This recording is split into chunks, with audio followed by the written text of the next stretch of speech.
భద్రాద్రి కొత్తగూడెం జిల్లా భద్రాచలంలో సీతారాముల కళ్యాణంపై మరోసారి వివాదం చెలరేగింది.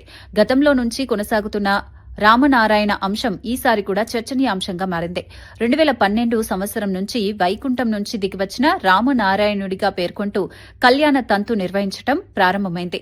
ఈ విషయంపై అప్పటి నుంచి రామభక్తులు అభ్యంతరం వ్యక్తం చేస్తూ నిరసనలు తెలిపారు. రాముల కళ్యాణం అని ప్రపంచానికి తెలియజేస్తున్నారు. మొత్తం ఏర్పాట్లు దీనికోసం 300 కోట్లు ఫండ్ కూడా రిలీజ్ అయిందని మనం చూసే వార్తలు. దేనికోసం, ఎవరి కోసం?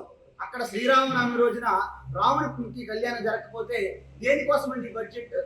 అయితే ముందు రోజు మీరు గమనించాలి, సీతారాముల కళ్యాణం జరిగేటప్పుడు వాళ్ళిద్దరిని అపహరించి వరకు సీతారాములకు వేరువేరుగా ముస్తాబు చేసి కళ్యాణం సమయంలో సీతారాములు అదృశ్యమవుతున్నారు, అపహరించబడుతున్నారు. ఎవరి ద్వారా? అర్చకుల ద్వారా అపహరించబడుతున్నారు. తర్వాత లక్ష్మీనారాయణ ప్రత్యక్షం అవుతారు. సో లక్ష్మీనారాయణ ప్రత్యక్షమైతే ఆగమ శాస్త్ర ప్రకారము అచ్యుత గోత్రము సౌభాగ్యంగా ఒక్క చిన్నది కూడా ఏం చేయట్లేదు. ప్రభుత్వానికి వ్యతిరేకం కాదు, పండితుల వ్యతిరేకం కాదు, అర్చకుల వ్యతిరేకం కాదు, రామభక్తుల వ్యతిరేకం కాదు.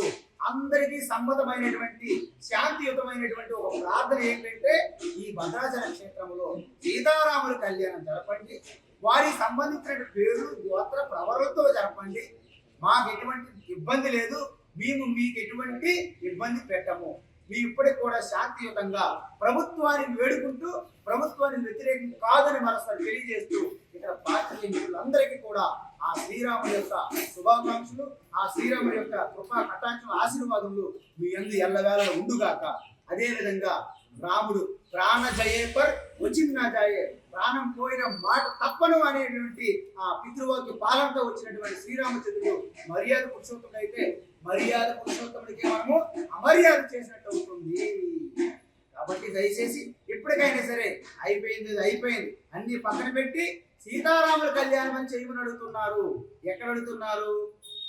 శివాలయంలో కాదు, కృష్ణాలయంలో కాదు, లక్ష్మీ నరసింహస్వామి ఆలయంలో కూడా కాదు, సీతారామ ఆలయంలోనే సీతారామ కళ్యాణం చేయమని ప్రార్థిస్తున్న ఓ ప్రభు, ఆ సీతారామ కళ్యాణం మాత్రమే జరపాలి, వేరే కళ్యాణం వద్దు.